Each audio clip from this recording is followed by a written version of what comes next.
Welcome to Out of the Question, a podcast that looks behind some common questions and uncovers the question behind the question while providing real solutions for biblical world and life view.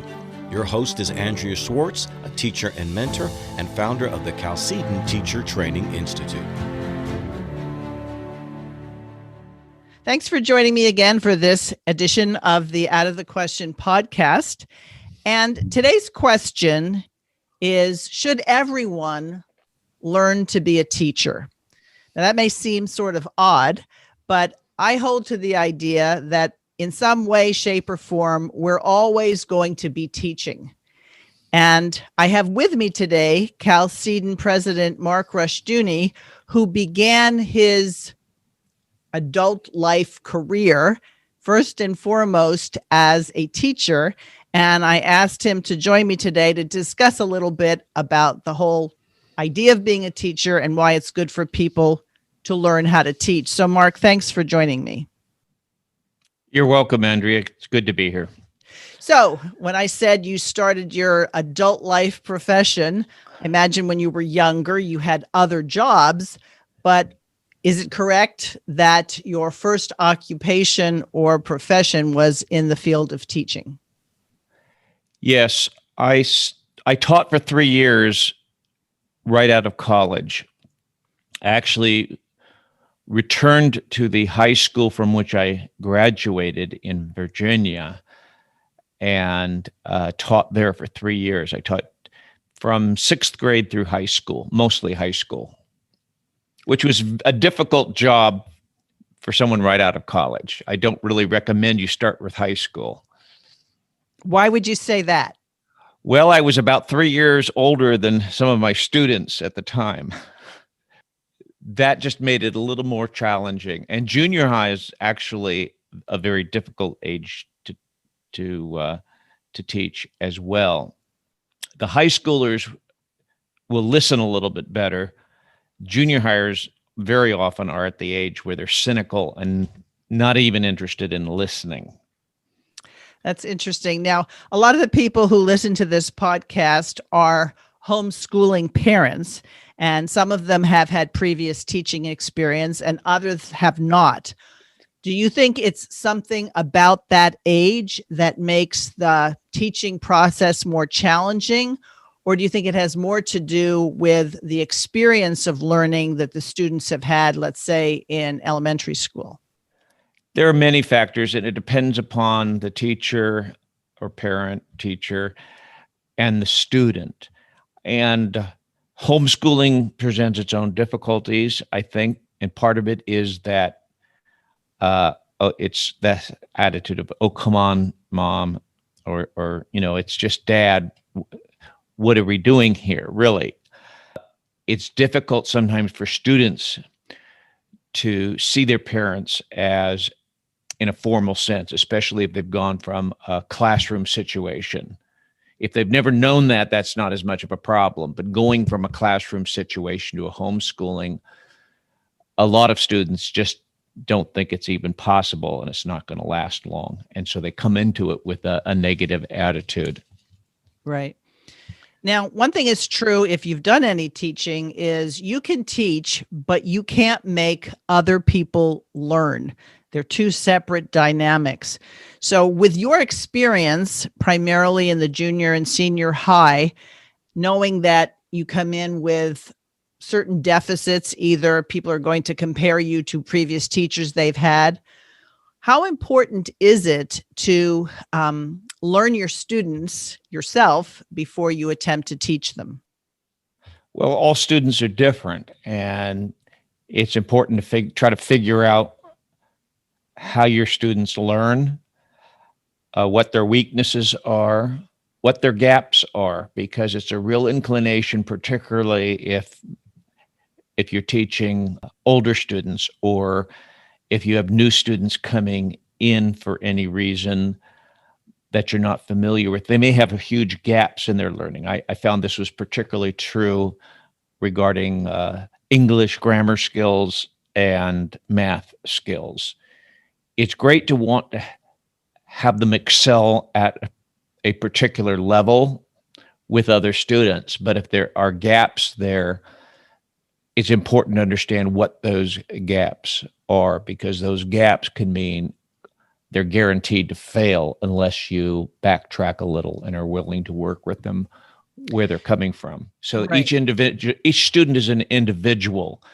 And I think that's the huge problem with graded education, is there's this inclination of this is where you are and this is where we're beginning and this is where we have to go. And some students get left behind. And we know there are students that really can't functionally read in many schools.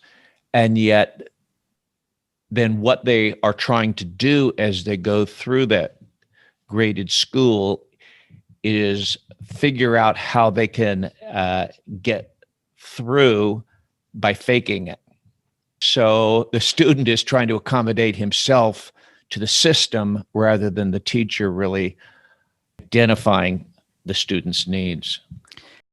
Some people would say that it would be virtually impossible for one teacher, even with 15 students, to be able to identify the strengths and weaknesses of each student.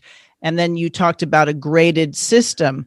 So how much should teachers in a day school, and then translate it to a homeschool, rely on the curriculum and be wedded or tied to that curriculum, rather than, instead of teaching the curriculum, you teach the student? Well, I have to say, when I taught, I was certainly inclined to say, this is what really needs to happen this year. But the longer I taught, the more I came to realize that that old expression of reading, writing, and arithmetic were absolutely crucial to good education. And that if you had a mastery of a mid-elementary reading, writing, and arithmetic, you could be an educated person. Much of what we see in the textbooks, say, in junior high and high school level, is sort of a summary of what experts have determined you should be talking about at any age level. And much of that can be learned later in life. And many students who don't have fundamentals, let's say of English grammar, they can't actually diagram a simple sentence. To expect them then to do creative writing in high school is a huge mistake. So the longer I taught, the more I realized that it's better to have a fundamental grasp on the basics of reading, writing, and arithmetic so that you can be self-educated. Because if you can read well, you can and will catch up. So let's first talk about the Christian school. So the Christian school has as its focus, as your father wrote extensively and spoke extensively on, communicating to students the truths of God's word. And that rather than preaching to students, the Christian school should be teaching students that every area of life, every area of thought needs to be governed by God's word. So keeping that as a focus as to why a lot of people would put their children into a Christian school, deciding that a public school was no longer acceptable, it almost sounds like you can guarantee that those children are not going to be at grade level. So would you suggest that the Christian school focuses on building those fundamentals, establishing that foundation, so that rather than do it by age, you are assessing where the student is actually at? Absolutely. We hear a lot about the one-room schoolhouse. A lot of schoolhouses in America were one room, two room, sometimes four room was considered something for a larger community. And you did have grades there, but the grades were more of a level of accomplishment. And we need to see more work on how that really took place and how that education took place. Because rather than a strict graded by age, and that's one of the problems with a graded school, it's often graded by age And modern educators in the public school very much want to socialize kids and keep them with their age level, no matter how far advanced they are or in arrears they are on their education. And I think this then becomes a real ministry of the church in general. I've always said, having taught my own children how to read and helped others, that there's nothing quite so exciting as when a student connects the dots and they go from struggling to decipher the words to actually reading. And if you haven't ever experienced, there's quite a high attached to it, because suddenly these black marks on a white paper mean something.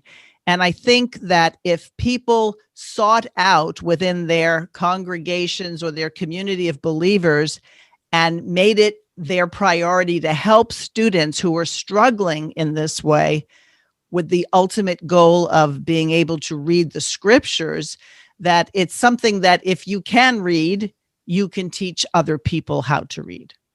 Right. And I think that's the beauty of the phonics. And Sam Blumenfeld did a lot of work in that area. He wrote a book, How to Tutor.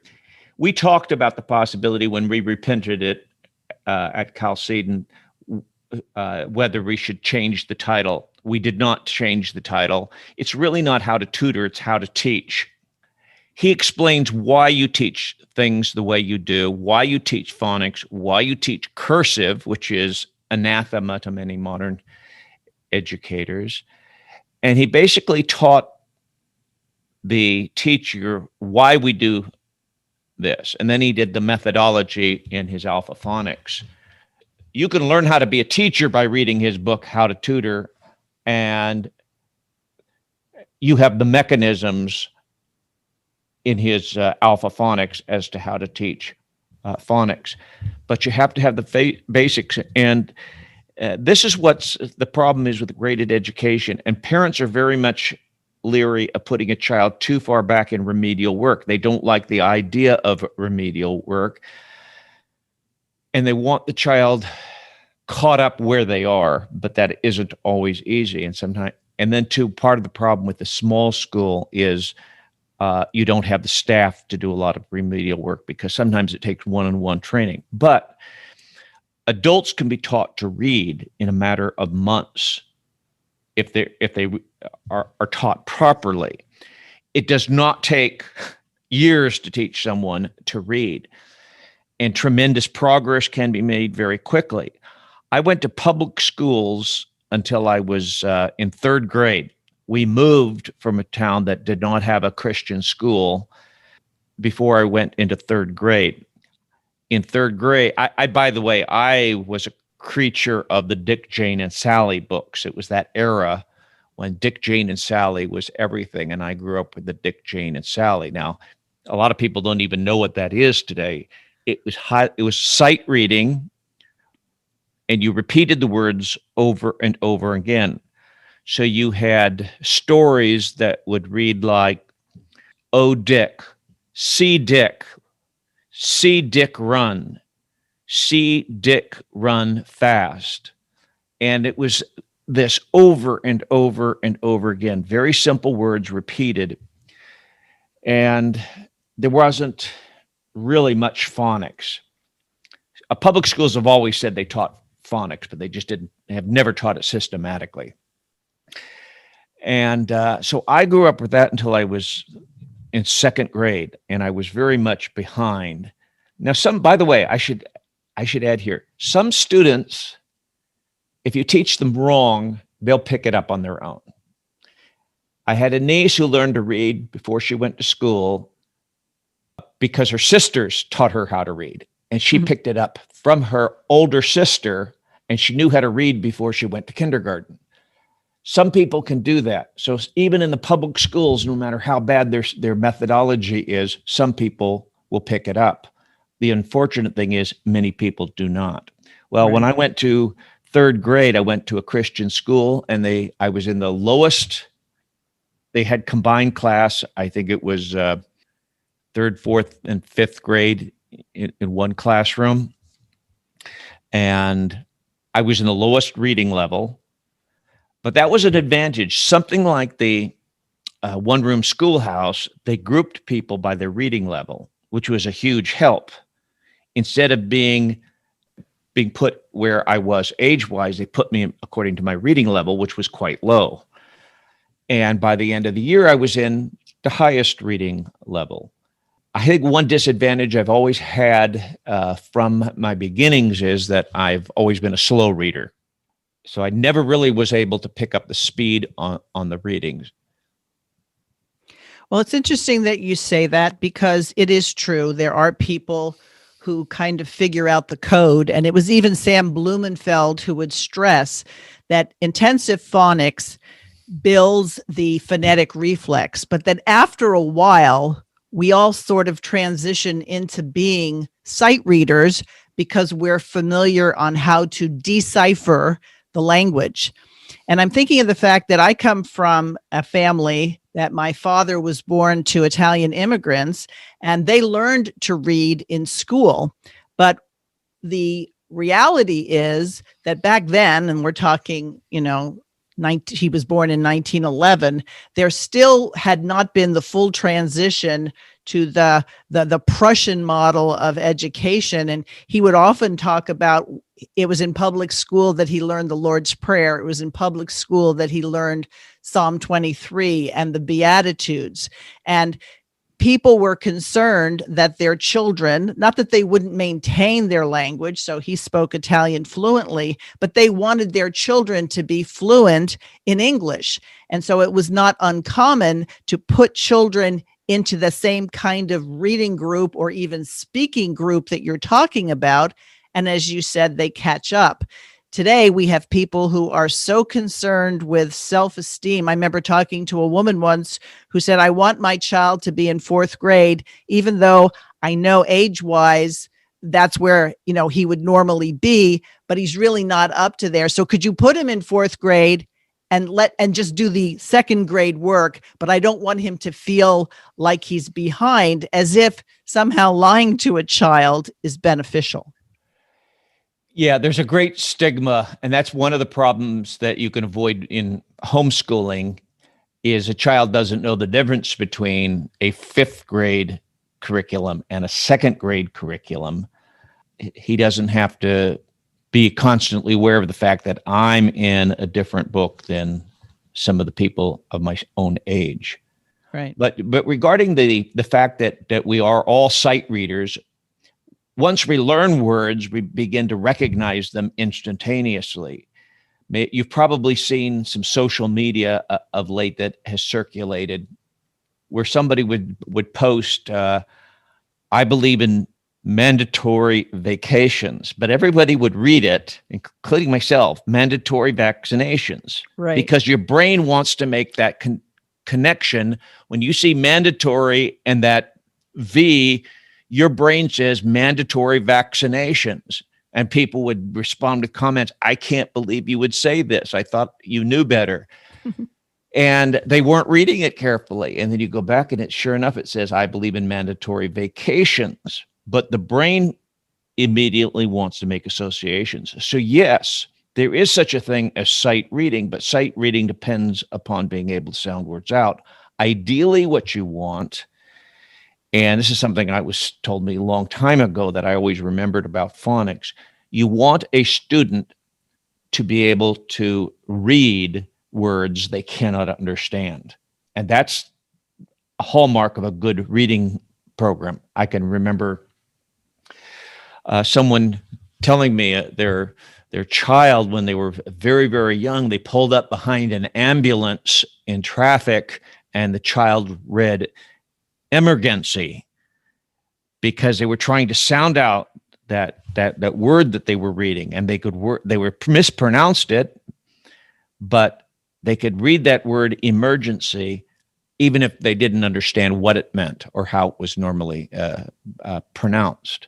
That's what you really want out of reading. You should be able to read words you don't know, that you don't know what they are. And that's the key, what phonics does, because you can learn the meanings of words after the fact. I'm still look words up in the dictionary to make sure I get something right. If I'm not clear on someone's meaning, if they use an archaic word or a rarely used word, I'll still look it up on my smartphone very quickly to make sure I'm getting the sense of what they're saying.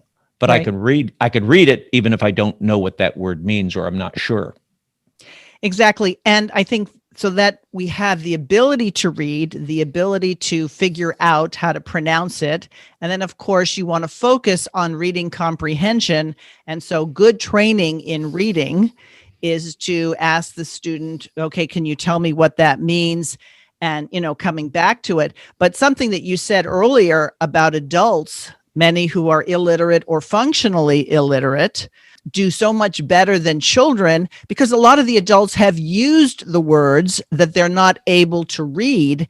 And so they can move much more quickly. And I've had the opportunity to teach adults who finally had to admit, look, I can't read. Will you be willing to help me? And interestingly enough, Mark, I used alpha phonics, which was great because it didn't have pictures of ponies and daisies. It just was the words, and the person built up the phonetic reflex. And years later, he told me he was reading Martin Luther's works, which sort of was like, wow, look at that. All you had to do is help somebody get started, and then they continue on their own with a love of learning.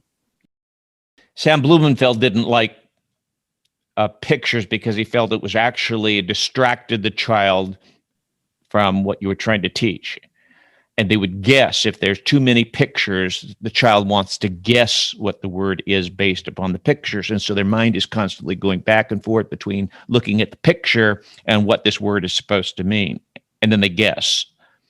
And right. And sometimes the word is horse, but it looks like a pony, and they say pony, and it has nothing to do with the actual word.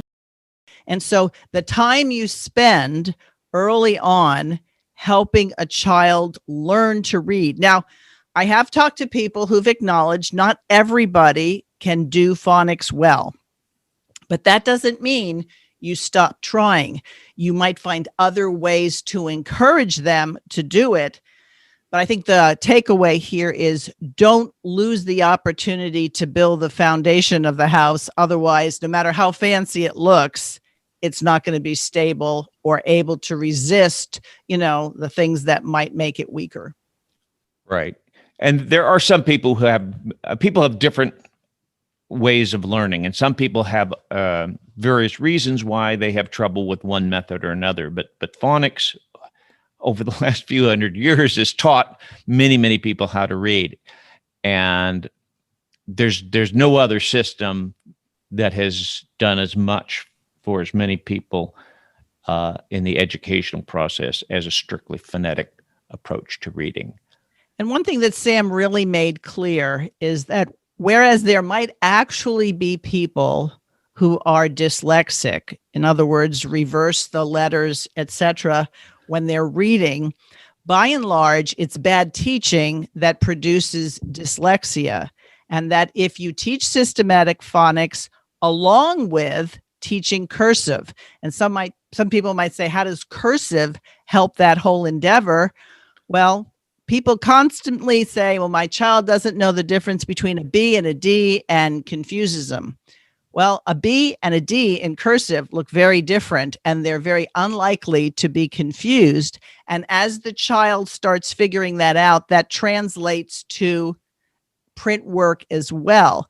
And so rather than decide that we have this whole nation of dyslexics, what we really have is a nation of people who weren't taught properly. Right. And the same is true in other disciplines. I mentioned reading, writing, and arithmetic. We've been talking about reading, but in writing, which includes all of the grammar skills, the basic parts of a sentence are very important to development, and now that's not taught very much anymore. And we have an increase in literacy. It's not just because of the inability to read, but people can't write as well, because writing is part of literacy as well. And we could say the same thing about math skills. Right. We're we borrow some of the worst ideas of the public schools. And one of the problems of the public schools regarding math skills is that they did not want to cause children to have to memorize math tables. And that's totally crippling, because all math requires a knowledge of the basic math facts. And if you don't have a mastery of the basic math facts, and I know this from my own education, I was a little bit behind on those for many years. I resisted learning them. And there were a few, in the 7s and 9s that I was always a little fuzzy on. And I always told myself, if I just go back and I learn those, it would save me a little bit, frustration.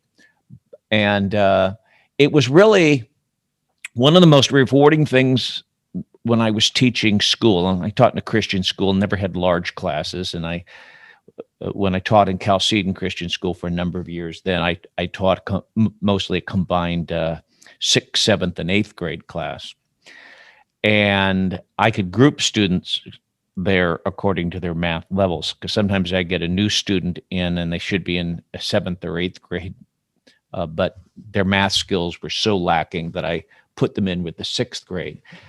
And one of the most rewarding things I saw was the fact that these children could master skills. They thought they couldn't do math. They hated math. They got terrible grades in math.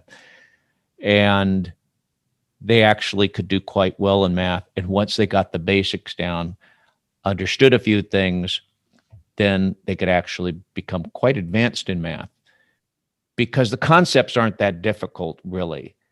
And it's one thing that amazes you when you think, boy, I struggled in school. It took me all these years to learn these things. And you realize, it's not that much that you really have to learn.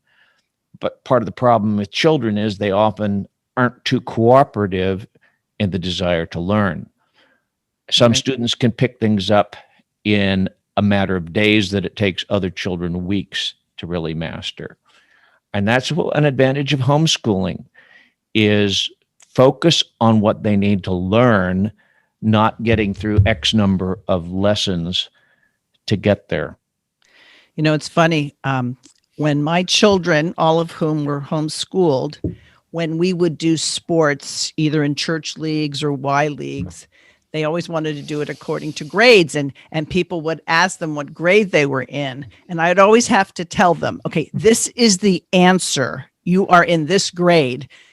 Because as you said, sometimes they were in one grade for language. Sometimes they were in another grade for grammar. And so I had to tell them and then they would always forget, since we would continue school oftentimes through the summer. By November, people would say, well, what grade are you in? And my daughter would say, I'm going into, and I'd have to pull her aside and said, in November, you don't tell people you're going into, because you're already supposed to be there. So sometimes homeschoolers have to learn how to do the jargon and the accepted answers in the culture in general. I'm not sure any of my children would be able to give you a quick answer to when they graduated from high school. to you and I, that is a year that's fixed in our consciousness that we can't forget. They're not sure because all of my children started taking college classes as part of their high school curriculum. And so they had at least a year or more of college at the local community college, of college credits by the time they were officially a college student. Right. So they're not even sure what year they graduated from high school. Right. So when somebody writes their biography or they write their autobiography, I guess they're just going to have to pick one. Yeah. But I think this stuff is important because a lot of parents who had maybe not considered homeschooling with the lockdowns because of COVID and because of what they actually started realizing their children did or did not know, that they really need to understand a biblical philosophy of education. And you mentioned grammar. Well, sometimes people joke that I'm the grammar police, because in grammar, you want the subject and the object to agree in gender. So you would say, he went to his party. But nowadays, because the whole transgender discussion has happened, people will have, he went to their, or you're talking about one person, the person went to their home, which grammatically is incorrect, doesn't make sense if you bring it down to, what exactly is being said here. But now you have people choosing their pronouns.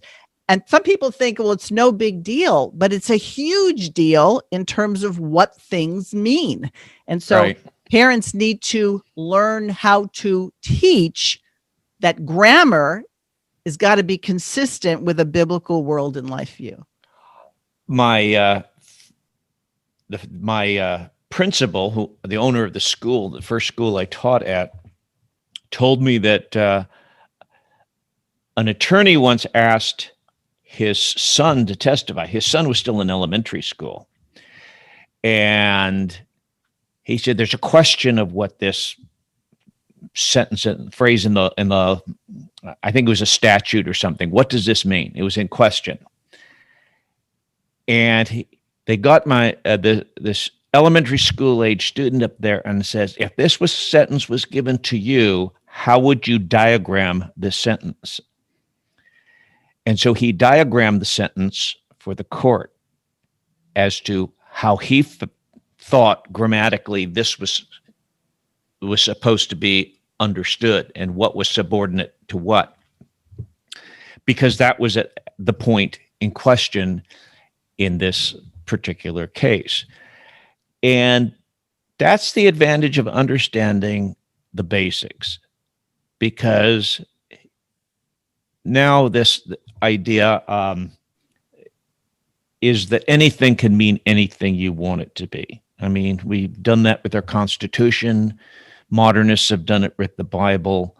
There's a name for it, deconstruction in modern education. It's that things mean what you need them to mean at any given time. We're deconstructing our history and we're rewriting our history. Grammar can be used in any way that you see fit. We need to get back to the basics if we're going to have any hope for any kind of a relevance to the future. This isn't going to last. It can't last. Right. So I started off by saying everyone should learn how to teach. And I've given my perspective on ways in which people as believers can help other believers and help them once you discover and encourage people to say if they struggle with things like reading or other areas of their education, because a lot of people who go through public schools emerged with poor educations. Not everyone had the benefit, and I did. I went to private schools all the way up through high school. And so by the time I was called upon to homeschool, I could still do my algebra. I could still do the diagramming of the sentences. And it was a testimony. I always tell people I could homeschool effectively because my parents saw to it that I got a good education. Well, that shouldn't be a cop-out for people to say, therefore, I should not homeschool. I think the body of Christ can help each other out very easily by those who can to help those who need to learn. But apart from that, no matter what you do in life, if you're a doctor, if you are an engineer, if you work as a salesman, if you administer an office or a business, you're always going to have to be involved with teaching people. So let's talk about that in terms of how a Christian should embrace the idea of teaching no matter what it is he or she does.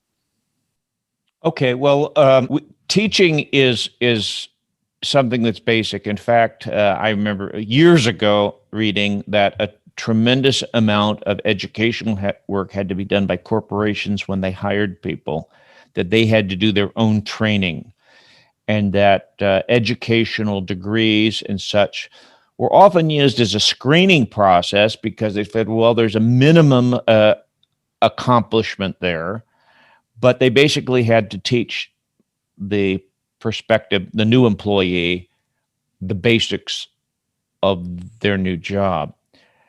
And I've always thought it would be a good idea if more companies just did this on a more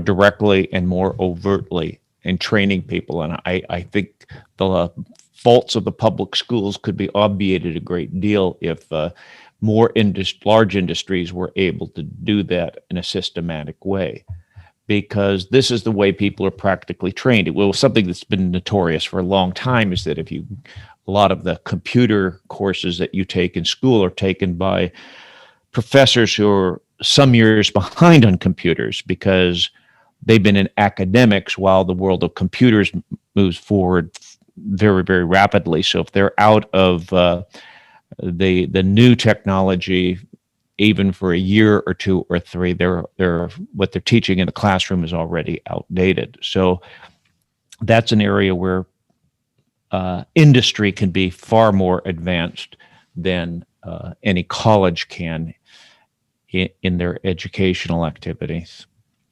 One of the things I always say, if you're going to learn anything, and I mean anything, you're going to learn a sport, you're going to learn a language, you're going to learn how to do a particular task, it's always best to learn from someone who loves what he or she does. And I always made that a point if I was going to get an athletic coach or a music teacher or whatever I was going to parcel out to someone else for my children. If the person didn't love it and the person wasn't committed to it and almost lived, breathed, and died it sort of thing, I didn't want them to be the one to introduce the subject or to, mentor my children, because you don't know exactly what God is going to have someone do. But so many people, and I actually talked to one of your students who had you in high school, and she made the comment, Mark, that she hated history until she got to your class. And she said, you made it relevant. You would bring in aspects of your own life, things that you misunderstood, but then came to understand. And to this day, she said that when she has a choice to read things, it's history. What you're talking about is the difference between teaching as an art and teaching as a science. There's a methodology to teaching. There's a lot of things you can learn as a teacher, things that work and things that don't work. But ultimately, teaching is an art. And that's why early on in the Christian school movement, people would ask, well, what are you using as a curriculum? That was the first question they would want to know. What's your curriculum? And a good teacher can work with a bad curriculum. But a bad teacher is only going to do so much with a good curriculum because much of it is the teacher and it's the presentation. An example of how that works is if you're going to teach creation science, then you end up having to teach evolution as well. You have to teach the bad along with the good, because why are you teaching something that's different without explaining how it's usually presented and what they're going to get? Because they obviously get evolution on television programs and movies and articles they read just about everywhere. They get this evolutionary perspective. So you have to say, well, this is what you're normally going to hear. If you look on a sign by the side of the road, they're going to talk about the geology of this area and how it's taken millions and millions of years. And so you have to explain this is a different perspective.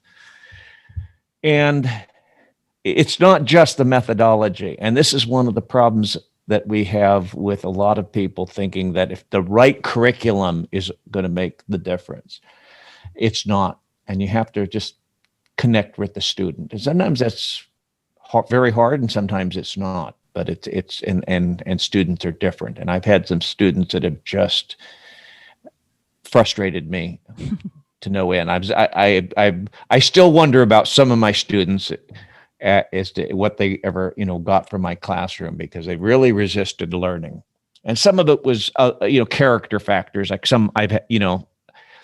frustration of any teacher is a very lazy student, He doesn't want to work, doesn't want to think, doesn't want to do any assignments.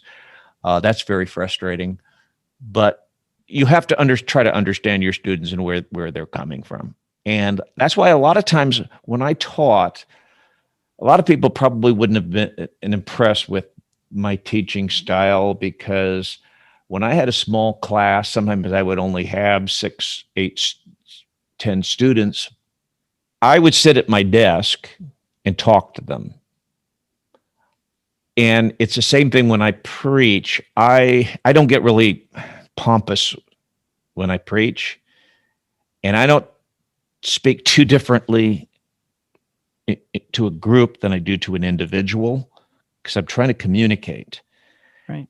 And when I grew up, I went to fundamentalist Baptist schools, and you get a fundamentalist Baptist, some of whom were my teachers. They get up in chapel and their whole persona would change, because it was, and in high school, once we had a vocabulary word that I thought perfectly describes it. And I said, yes, I know what that means.